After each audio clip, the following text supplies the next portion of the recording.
सोने का तीर? ये कहाँ से आया? नारायण नारायण, यह अस्त्र तो इंद्रदेव का है। मुनिवर, यदि ये अस्त्र इंद्रदेव का होता तो यहाँ नहीं पड़ा होता।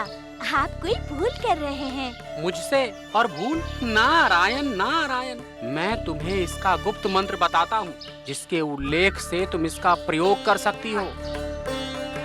लेकिन मुनिवर। नारायण नारायण। राधा, तुम कहाँ हो? मैं यहाँ हूँ कमला। तुम्हें एक बेर का पेड़ दिखाई देगा, बस उसी के पास। ये तीर मेरा है, इसे मेरे हवाले कर दो। कि ये तुम्हारा नहीं है। मेरा नहीं है तो क्या हुआ? चुराया तो मैंने ही है। अब मुझे वो मंत्र बताओ जो नारद ने तुम्हें बताया। मैं तुम्हें वो मंत्र कभी नहीं बताऊंगी। मुझे वो मंत्र बताओ। हाँ? राधा, बचाओ! बचाओ! हमें राधा की चीखें सुनाई दी। राधा को वो उठा ले गया। एक राक्षस, उसके लंबे बाल थे और बड़ी बड़ी मूंछें। वो राक्षस भ्रष्टासुर था और राधा को पाताल लोक ले गया है। किंतु क्यों? भ्रष्टासुर ने मेरा एक अति महत्वपूर्ण एवं शक्तिशाली अस्त्र चुराया है। राधा उस मंत्र से परिचित हो गई है, जिससे उस अस्त्र का प्रयोग होता है। अब भ्रष्टासुर को राधा से वो मंत्र चाहिए, इसीलिए इंद्रास्त्र के साथ साथ वो राधा को भी पाताल लोक ले गया है। बलदाऊ, हमें तुरंत पाताल लोक जाना होगा। वहीं रुक जाओ, अपनी जान से हाथ धो बैठोगे। हम जिस कार्य के लिए आए हैं वो पूरा करके ही जाएंगे।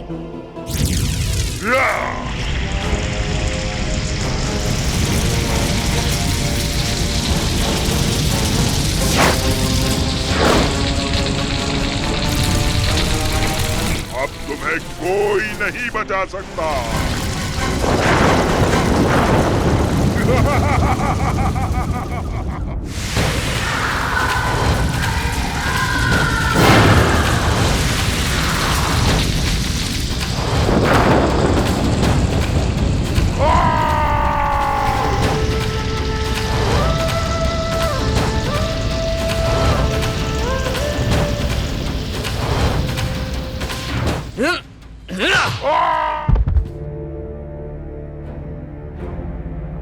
मुझे वो मंत्र चाहिए। कौन सा मंत्र? मुझे तो कोई मंत्र नहीं आता।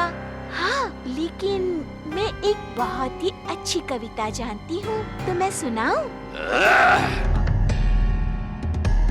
यहाँ आने का अपना कारण बताओ।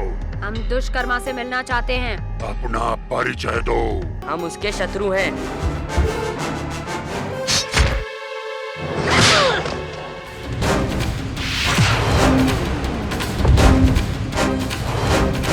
इस जड़ी बूटी का रस पिलाने के बाद हम जो इस लड़की से पूछेंगे वो हमें बताएगी।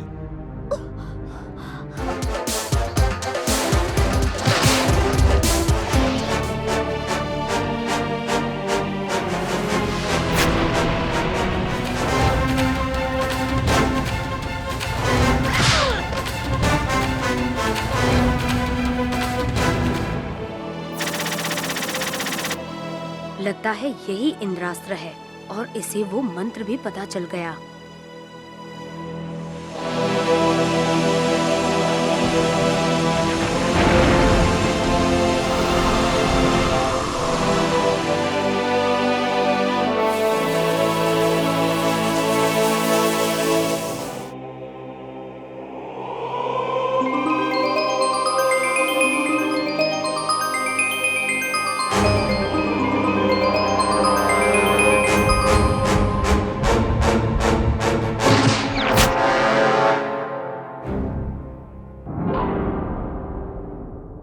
राधा, तुम ठीक तो हो ना?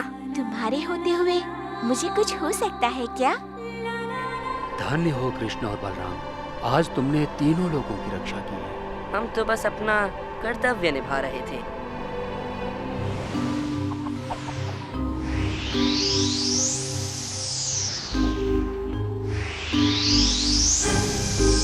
पिता, तुमने और माता पृथ्वी ने जिस जन जीवन को जन्म दिया अब तुम ही उसके अंत का कारण बनोगे।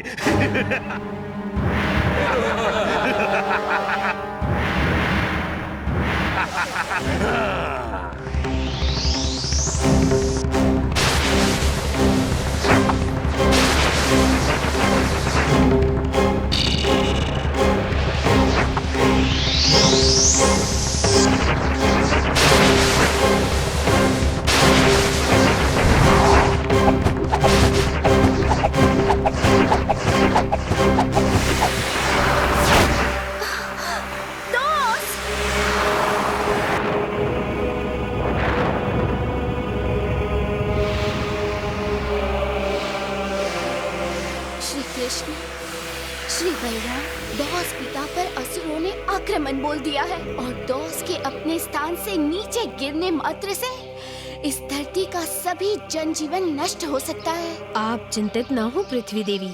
वे असुर अपने दुष्ट इरादों में कदापि कामयाब नहीं होंगे।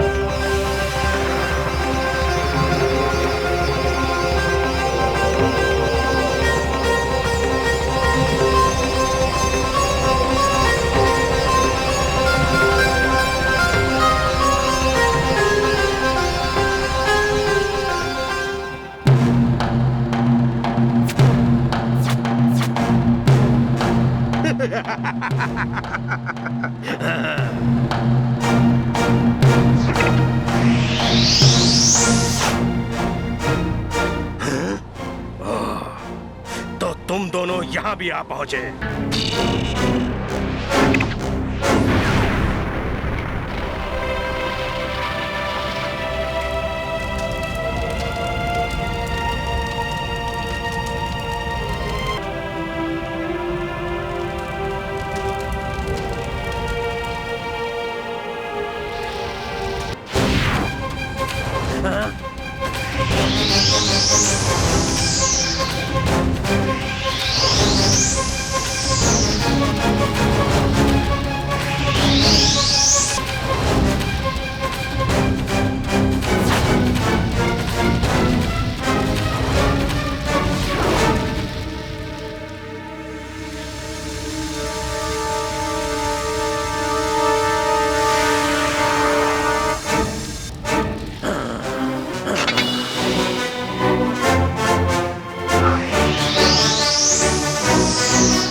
श्री कृष्ण और बलराम, मेरा और पिता दौस का आशीर्वाद सदैव आप दोनों के साथ है। और इस तरह समाप्त हुआ कृष्ण और बलराम का एक और पराक्रम।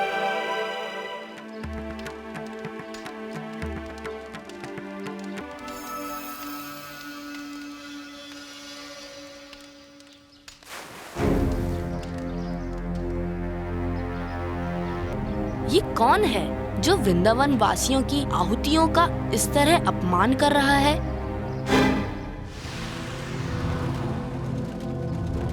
कौन है जो हमारे लिए इस प्रकार अनादर भरे वचन बोल रहा है?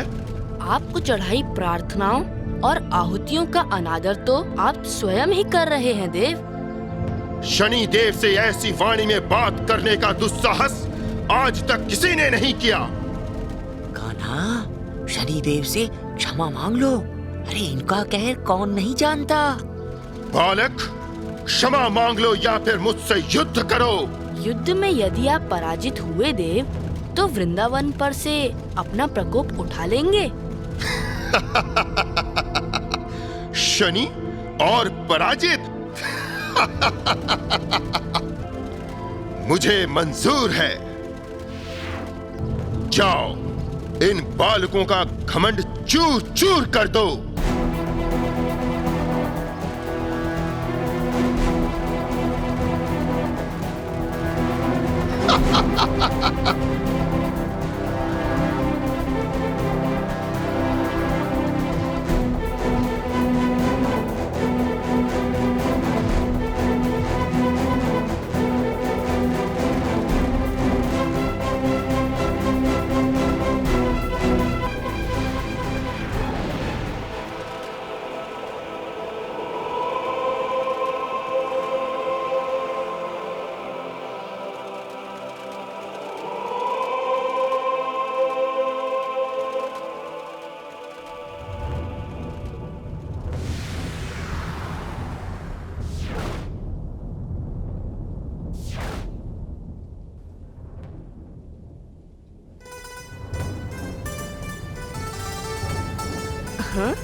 उठो और मेरे आदेश की पूर्ति करो।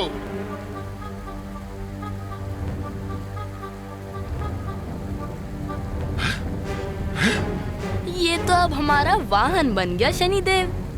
क्यों शनिदेव, अब आपका क्या कहना है? इतना अहंकार, अब तुम स्वयं मेरा कहर देखोगे।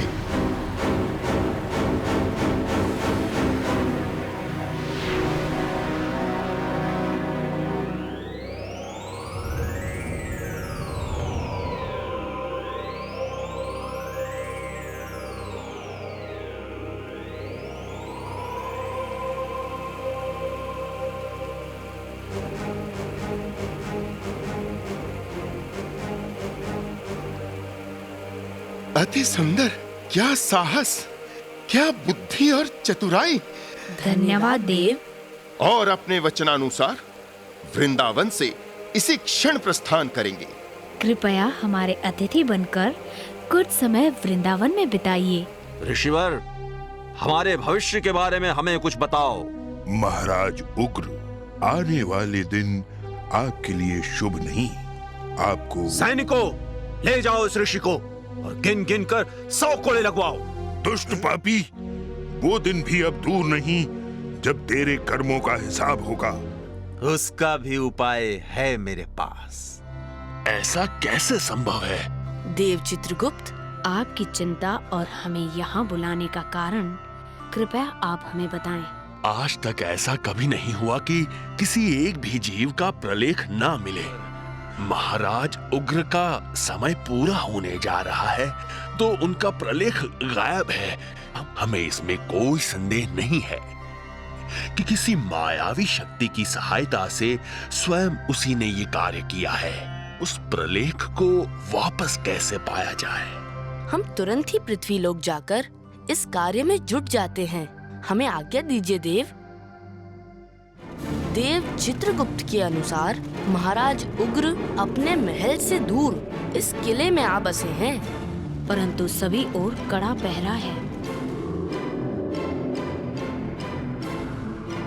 आकाश में तो कोई पहरा नहीं।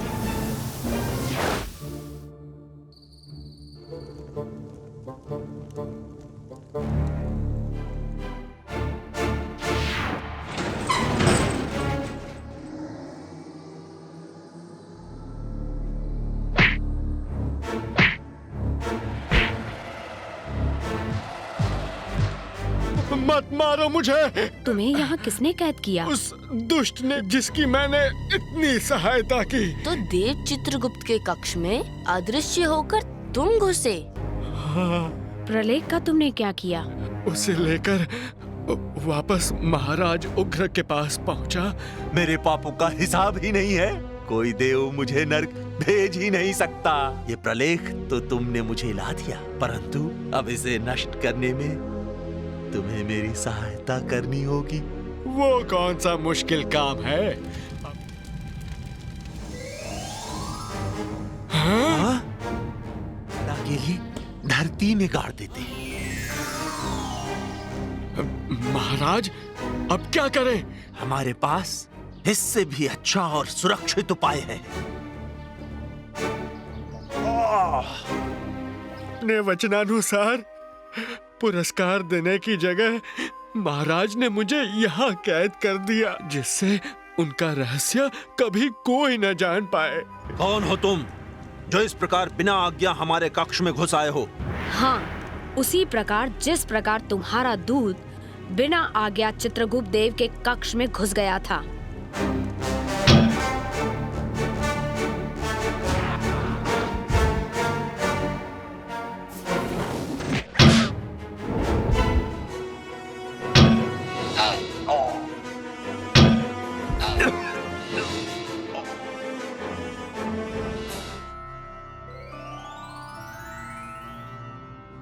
आइए महाराज उग्र, यमदेव आपको अपने साथ नर्क ले जाने के लिए बहुत उत्सुकता से आपका इंतजार कर रहे हैं। और इस तरह समाप्त हुआ कृष्ण और बलराम का एक और पराक्रम।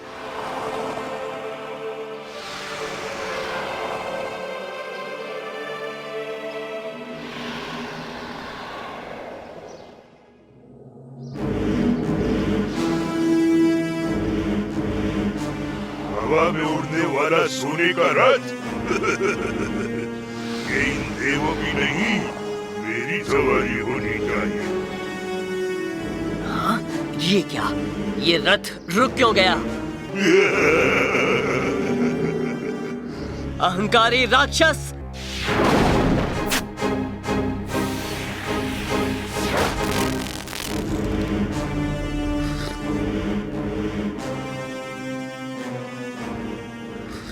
ये तो बहुत विचित्र सी बात है। हमें यहाँ आए बहुत समय हो गया, पर मारुत देव अभी तक यहाँ नहीं पहुँचे। उनका रथ तो वायु गति से आकाश में चलता है। वो रहा उनका रथ। ये कौन सा दो मुंह वाला राक्षस है जो उनके रथ में सवार है? मारुत देवों के रथ में सवार कौन हो तुम? और मारुत देव वो कहाँ हैं? वो सब मेरे पेट के अंदर है, जहां अब तुम भी जाने वाले हो। दुष्ट राक्षस, तेरा अंत अब निश्चित है।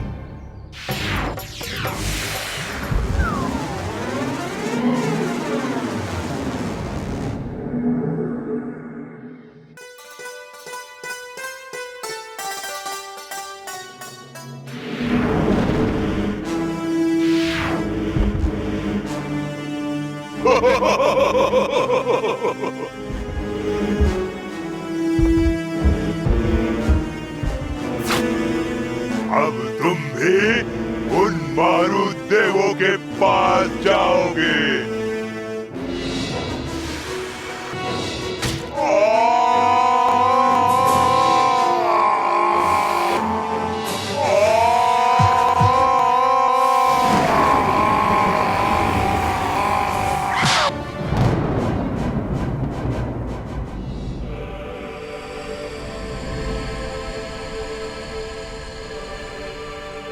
श्री कृष्ण और बलराम, हम सभी आपको सादर प्रणाम करते हैं।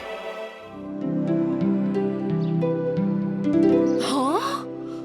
कल शाम जब हम यहाँ से गुजर रहे थे, तब तो खेत जोता जा रहा था, और अब देखो।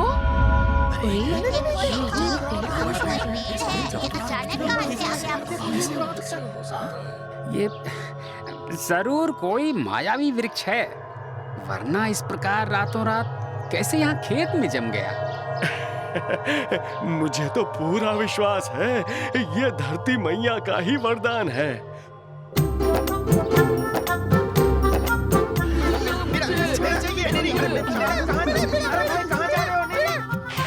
चलो जल्दी से नदी में एक डुबकी लगा लेते हैं, फिर पेड़ की छांव में बैठकर आराम से ये फल खाएंगे।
चलो, मुसीबत तो टल गई। टली नहीं, अभी तो मुसीबत शुरू हुई है। कान्हा, गांव के लगभग सभी लोग हल अपने अपने घर ले गए थे। बलदाऊ, हमें तुरंत वहाँ पहुँचना होगा। गांव वालों, मायावी वृक्ष के फल के अंदर एक खतरनाक जीव है। फल जिसके घर में भी है, अपने अपने खिड़की दरवाजों से तुरंत बाहर फेंक दो।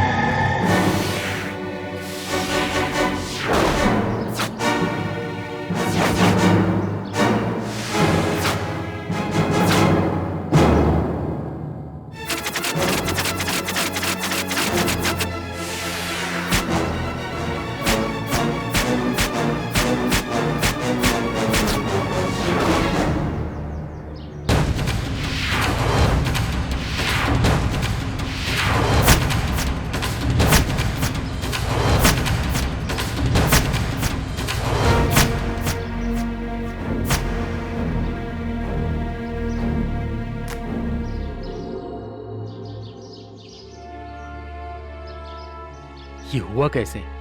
माधव तो तुम्हारे साथ ही खेल रहा था, फिर वो कैसे गायब हो गया? पहले दो बच्चे और अब माधव। वृंदावन में ये कौन सी आपत्ति आ पड़ी है? ये बच्चे कैसे गायब हो रहे हैं? कौन ऐसा कर रहा है और बच्चों को कहाँ ले जा रहा है? महाराज, मेरा लाल तो अपने दोस्तों के साथ बागीचे में खेल रहा था। मैंने अंतिम बार उसे एक पेड़ के पास देखा। उसके बाद वो घर नहीं लौटा। क्या आप हमें वो पेड़ दिखा सकते हैं? अवश्य दिखा सकता हूँ कान्हा, आइए चलिए मेरे साथ।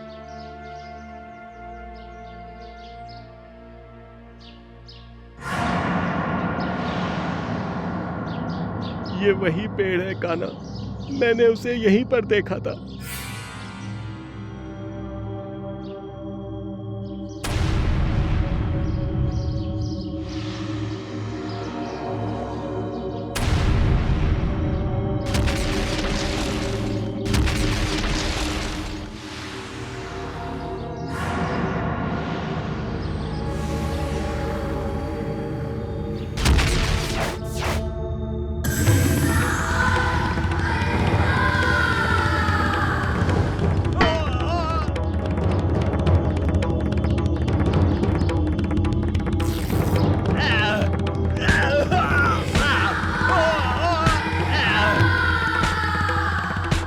मुझे मत मारो। तुम कौन हो? मुझे वृक्षस नाम के अति भयानक राक्षस ने ये काम करने पर मजबूर कर रखा है। वो बच्चों को अपने राज्य में गुलाम बनाकर रखना चाहता है।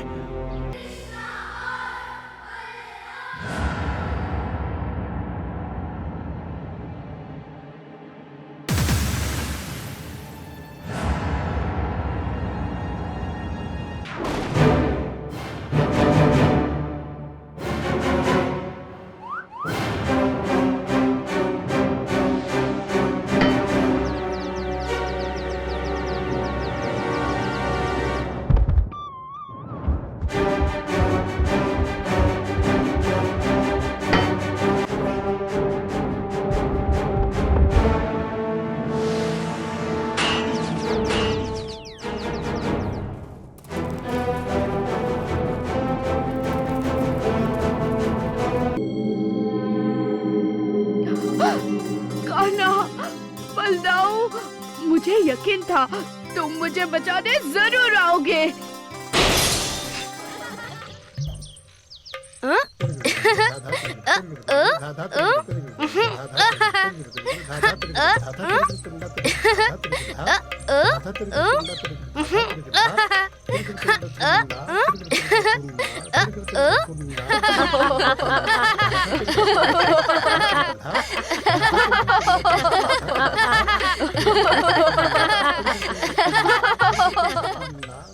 अरे राधे, इस तरह डगमगा कर चलोगी तो तुम्हारे सर से हंडी फिसल जाएगी।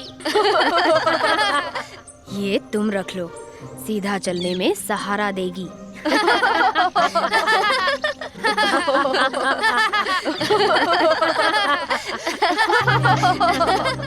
पर तुम सब ये लकड़ियाँ भला क्यों चुन रहे हो? यूं ही कैसे? अगर तुम सब अपने खेल छोड़कर यहाँ लकड़ी जमा कर रहे हो तो उसका कोई तो कारण अवश्य होगा। कारण तो अवश्य है, पर हम तुम्हें बताएंगे नहीं। हाँ, अगर तुम हमें वो माखन दे दो तो बता भी सकते हैं। माखन खाकर तुम मुकर गए तो पहले बताओ, फिर माखन देंगे। पहले माखन। चल रे अमला। कान्हा, कुछ तो उपाय कर। बलदाऊ, आपने कहा और उपाय हो गया।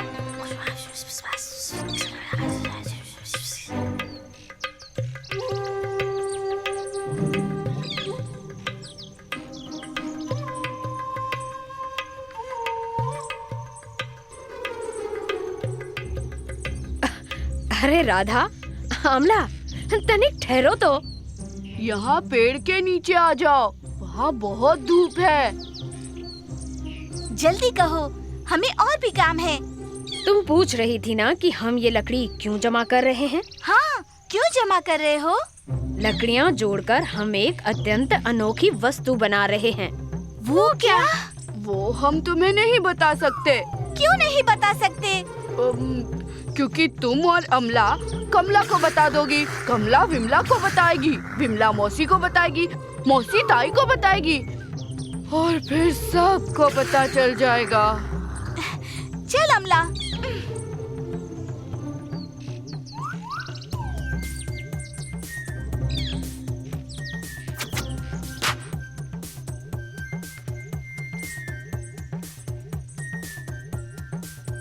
राधे, राधा, राधे, अरे सुनो तो।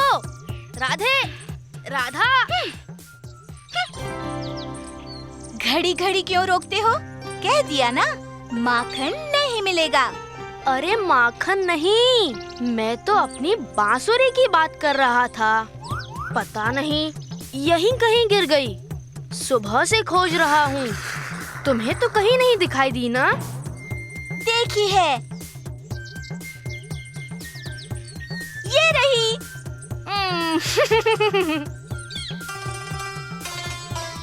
हाँ? तुमने माखन कैसे खाया?